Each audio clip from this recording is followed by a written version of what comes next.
Creatures of the night, it's your girl Tati. Let's talk about a Dynamite. I always say the Dynamite before the pay-per-views are the go-home shows. Like Collision, not really. Like Dynamite, they have more viewers. They tend to have the bigger stars on those shows. So it's more of a bigger deal to be able to have that last Dynamite really sell people in terms of spending a little $50 on the pay-per-view. Now, for me, when it comes to wrestling, I don't know about anyone else, the best thing is the matches. So for me, while the stories and the segments and all that stuff are really great to have, especially for a weekly basis show, the wrestling is what I'm always looking forward to. With that being said, there was way too much talking. Way too much talking. A lot of the promos felt like they dragged a lot longer than what they should have. We started off with Will Ospreay and Hangman having their last little face-to-face before their match at Double or Nothing for the Owen Hart Cup. Now, they had useless security guards surrounding the ring, and Williams is like, look, we're not fighting. I brought beer out here for me and Hangman to have a little drink, have a little chat. Y'all can just go. So they end up leaving, and I'm just like, well, that means they're going to end up fighting. This segment, this promo, whatever we won't call it, face-to-face, went on for 20 minutes. 20 minutes. And I'm not going to lie. Well, I do feel like we have improvements in terms of Will Ospreay with his promos.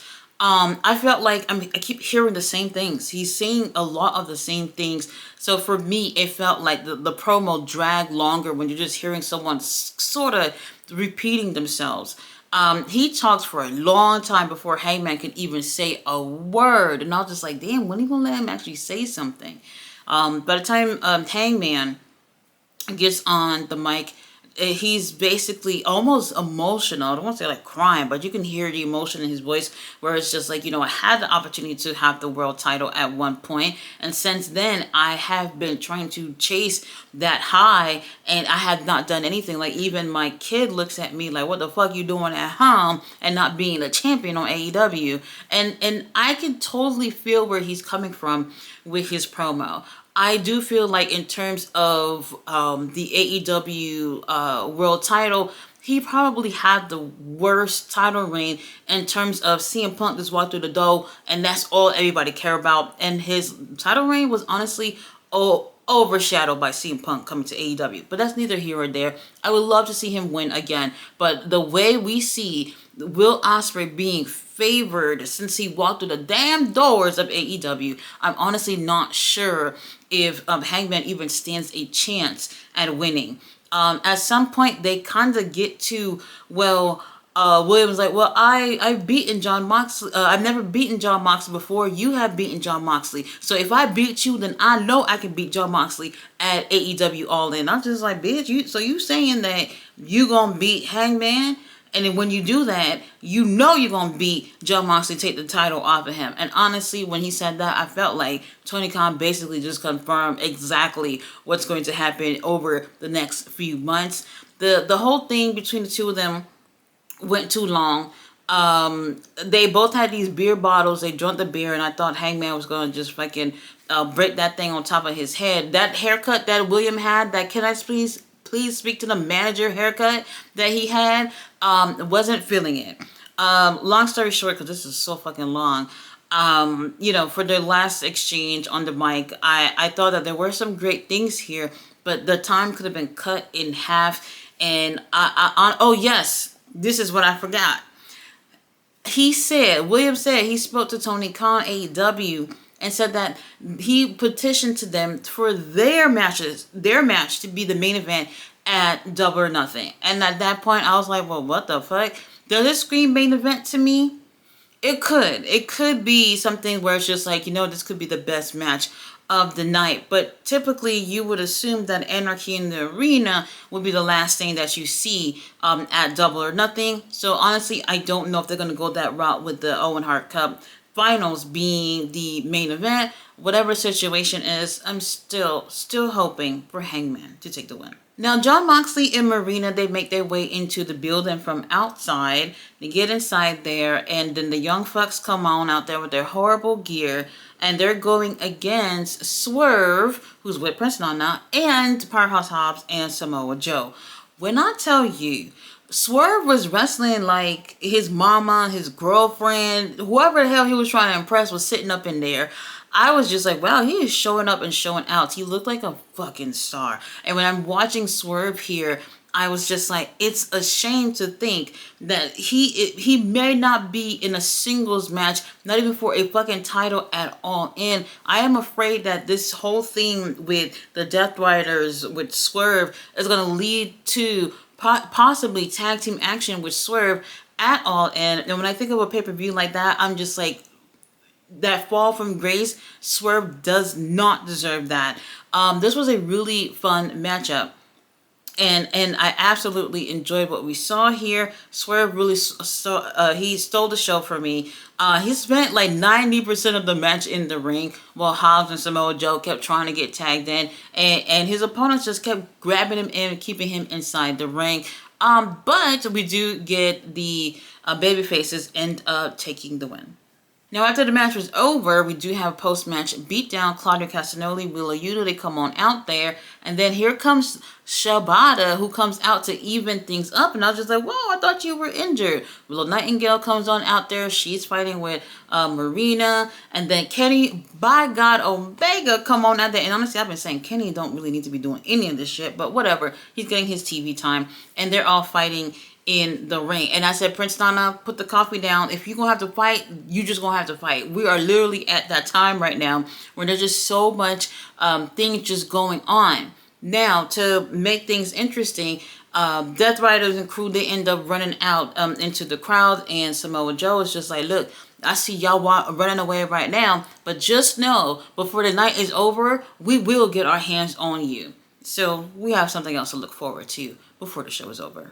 Now, after this, we have the contract signing for MJF to join the Hurt Syndicate. I'm bored. I don't... Alright, I'm bored in terms of they are a great team, but adding MJF to the story has taken... The tag division has taken a hit that I feel like shouldn't have at this point. So MJF joins them for what? They end up having smart Mark Sterling, who's a lawyer of MJF now. MJF wearing a black and mostly gold suit that'll blind anyone. And he ends up signing the contract. Then it's MVP, then Shelton. And then Bobby's looking at the paper like, do I want to sign this? Do I really want this motherfucker in the group? Like, he's thinking about it, and the crowd is like having mixed reactions. But he ends up signing anyway. MJF puts on his little Hurt Syndicate hat or whatever, and he joins the group. Now everything seems okay with that, but then here comes the motherfucking Sons of Texas. For what reason, I don't know. They did win on Collision. Some of y'all didn't even get a chance to see the end of Collision. Still, Tony Khan, some people are saying that it's not available on Max since y'all cut the show to put on whatever movie The Rock was doing. And long story short, they are cutting a promo about how they've been there since the doors opened in AEW 6 years ago. They are reliable. They are whatever champion. They were saying all these things, hyping their own self up. And I'm like, nobody in this building even believes that. Y'all over there in Ring of Honor, y'all not even putting these titles online. Dustin got 2 sets of titles. And you're taking opportunities away from children. Leo Rush, Action Andretti, they're not children, but they're young guys that could have been on a match with the Hurt Syndicate for the AEW titles on a fucking pay-per-view. You guys can't even go out in Ring of Honor and be reliable there, but you talking about you reliable in this company? What the fuck are you talking about, Dustin? And I'm gonna say this, Sammy Guevara didn't even say a word, okay? And it's just absolutely interesting to see that. I'm guessing it's like, oh, we want to do a champion versus champion thing. And I'm looking at it as in, for a quick second, I can understand a situation like that happening. But when you are talking about champions like Dustin and Sammy, who are doing damn near the bare minimum within Ring of Honor, and to come and take TV time from these young tag teams on a motherfucking pay-per-view, is absolutely ridiculous. I was hoping her syndicate would have come to AEW to help bring up not just the tag division, but some of these young cats who are really trying to make it in this business. But instead, we have Dustin Rhodes, who's been there, done that, holding 2 sets of titles, doing nothing, and then the forgotten pillar of AEW, Sammy Guevara. Lovely, Tony Khan. Lovely. So now we have Okada, who's backstage, who is like, look, Speedball, you're not going to call me out for my motherfucking title. I'm calling your ass out to a match for the title. And just when he was just about to say bitch, right? And you can see his mouth just about to say, it's like at the tip of his tongue. And then he doesn't say it. And I was like, what the fuck? It was absolutely funny. Okada, we love you. I just actually want to see you doing something in the ring. Now, we have Ricochet going against Anthony Bowens, the 5-star tool, the pride of AEW, whatever. And I was like, Ricochet better not be losing to fucking Anthony Bowens. Anthony Bowens, no shade. I actually like you. You're just not doing anything for me right now. And we doing something with Ricochet, so we busy with that, and you gotta take the L. Daddy Ass is out there. They still scissoring people, apparently. But we got a new Scissor King in town, Ricochet, who ends up taking the win by hitting Anthony Bowens with that golden scissors. Now, the referee obviously didn't see it. Daddy Ass, I don't think he saw it. Because if he did, I think his reaction would have been a lot bigger than what it was when Anthony lost. Ricochet is running out when he see Daddy Ass come into the ring. And as he's walking backwards, here is Pastor Briscoe with a stretcher walking towards Ricochet. Ricochet has no clue that he's behind him. And then he starts getting into it physically with Mark Briscoe. Now, Mark Briscoe has him laid out on the stretcher outside the ring while he goes to the top rope to do a froggy bow onto the stretcher outside the ring. I was like, this motherfucker is crazy. But we know Mark Briscoe is crazy. However, just in the nick of time, Ricochet gets his ass up and runs away. This right here, I know some people are saying, why do we need this match? It's a little something for them to do on the thing. They do have something going on with each other. So it's not like this is completely random. I'll take it. It looks like it's going to be a fun match, a stretcher match. The very first stretcher match for AEW at Double or Nothing. Now after this, we have Stokely and FTR back there talking about, oh, Nigel and Danny Garcia, we need to have a contract signing before our match. You could bring Daddy Magic. I said, contract signing? Well, baby, we do contract signing when like titles are involved, when something important is involved. Y'all just beefing just to beef. Like, what do we need a contract signing for? I couldn't even believe it. Like, look, I love Stokely, and I've been saying for months, where the fuck is Stokely? They bring him back to do this thing with FTR. And y'all know I typically side with the heels, but this right here is not giving me anything I want at all with Stokely being part of this group. Now, I will say the only thing that's good about Stokely being part of this group is the fact that we get to hear less from Dax and Cass Wheeler. And if that's the case, then we have to just make that type of sacrifice. It's fine. Now, after this, we have a sit-down interview with our CEO and Jamie Hayter with Renee, and they're all in the ring. I like the fact that they did this in the ring, but I'll be honest with you. Like, whenever it comes to the ladies, even when I'm not interested, I try my best to be as interested because I really feel like they need our support. But at this point, after having a 20-minute fucking face-to-face with William and Hangman, and at the top of the second hour, for them to do that fiasco with Hurt Syndicate and MJF talk, and Sons of Texas, at this point, I was like, I don't want to hear no more talking. It just seemed like there was just too much talking and not enough action. And the promos, these face-to-face things that we're hearing weren't as strong as I would have hoped for. Now, CEO and Jamie Hayter, they both have their own reasons in terms of why they want to win the Owen, and they both obviously want to have the women's title. Now, I like how Jamie Hayter is talking shit about CEO, talking about, oh, I'm looking at you, you look like you got something missing. Obviously talking about the New Japan Strong Women's title that she lost. Oh my God, I'm still hurting over it. Now, while she's over here talking shit about a CEO gets up and pushes her the fuck off that chair. It was insane. Really, really good stuff. And they started getting into it. And honestly, for me, I'm okay with either one of these girls winning. but if Jamie Hayter were to not just win the Owen, but also move on to going against Tony Storm and winning, that would be really, really great. Something about this that she mentions where she's just like, she's been injured. She was gone for a long time. She's come back. She hasn't necessarily done much, but like she's putting in the work. And imagine if she makes it that far to the finals with CEO and don't win. Like, all this would be like, for what? And honestly, this would definitely kill the momentum for Jamie Hayter, who has nothing at this point. I would actually think that overall, over Mercedes, that Jamie would be a better winner for the Owen. We can always find something to do with Mercedes. Mercedes said she had a TBS set up with 360 days. I was like, when did that happen? You've been here that long? Whatever situation is, they obviously get into it. But then we do have Tony Storm, who is just like, hey, main event is coming on and I need my time. So it's great to see her coming out, because the main event, we do have Mina Shirakawa going against Julia Hart. And from the get-go, you already know where this is going. Julia Hart, I feel like she's been gone for a while with injury and shouldn't have to take a L regardless of who she's losing to. Like, it's just too early for her right now. She has a decent match with Mina, where we have Tony Storm on commentary. Luther is right next to Tony, being useless as usual.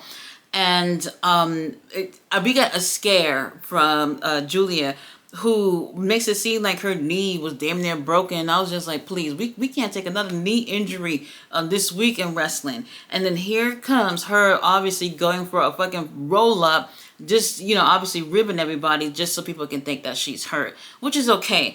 Julia didn't stand a chance from the very beginning, because obviously Mina's going to be going against Tony for the women's title at Double or Nothing.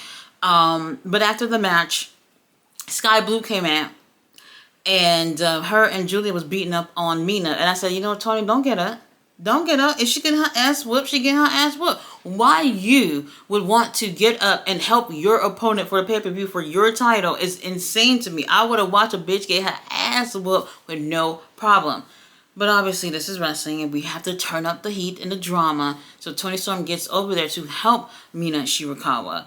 And it's whatever to me, because then Mina ends up getting her hands on Tony Storm and does a figure four on Tony Storm while their legs are wrapped around the ring post. And I'm just like, you see what happens? And Luther is standing right there in the background and just telling Mina, no, leave her alone. I'm like, you gonna get her off of her or nah? He just watches. Aubrey Edward comes and breaks it up, and the girls are obviously separated. And that's when Luther is being useful and trying to help Tony Storm. However, the show goes on, because we did have another treat, right? The Death Riders, the Young Fucks are leaving the building, but then here are Hobbs and Samoa Joe. They end up attacking them. It's like, bitch, y'all not leaving. Not until we get our hands on y'all. And then we have the whole brawl going on between Death Riders and whatever this little group is here. Prince Nana coming out there with 2 chains in his hands, and I was like, good, you better be ready to fight, because everybody's going to have to put a little bit of work in. Now, when I tell you, if you didn't see it, it might seem a little bit weird, but if you saw it, I don't know how you felt about the ending. A chaotic ending is not a bad thing. But they seemingly gave y'all the Anarchy in the Arena match already tonight. At the end of the damn show, I was just like, well, so how long y'all just going to be beating the hell up out of each other? They had the music, the AEW Dynamite music playing in the background. Everybody's killing each other. And I'm just sitting there just like, oh, so y'all giving us Anarchy in the Arena right now. And I didn't count exactly how long that happened, but they obviously paid the overtime money, the check cleared and everything. So they had that extra time to be able to do that. And in the end, Gabe Kidd comes out there to help, and his focus really was on Kenny Omega. Kenny Omega, Gabe Kidd has so far the match of the year to me over at the Wrestle Dynasty pay-per-view. It looks like Gabe's definitely going to want to have his revenge on Kenny for obviously losing that match against Kenny Omega earlier this year. overall, the ending, it's interesting, but it was just like, did they have to run this long? Because now y'all did all these crazy table spots and y'all had all these weapons and everything. Pretty much already giving us that match. They said, oh, they're giving us a teaser. That's a teaser. This is the whole damn plate. This is the whole meal right here that y'all already giving out. What are you guys going to give us at the pay-per-view that's going to be set aside from what y'all just did just now? I think they gave us a little bit too much of a teaser for their match at Double or Nothing. Overall, too much talking for me throughout the show, and I just wish that the show felt more stronger. Like, if I'm thinking, like, what am I gonna have to do to make sure that people spend grocery money? That's, well, hold on, $50, you can barely get groceries. And buy my pay-per-view. And I can't say that I thought they did enough to convince people to want to buy the pay-per-view. But Tony Khan, you already got my money, so what can I complain about at this time? Tomorrow we have Collision on Thursday. Hopefully they made up with a little bit more wrestling and maybe some last minute things before the pay-per-view to see what we can get in terms of getting people to take that little checkbook out on Sunday for Double or Nothing. So I'll see you guys tomorrow for a review on Collision. See you guys then.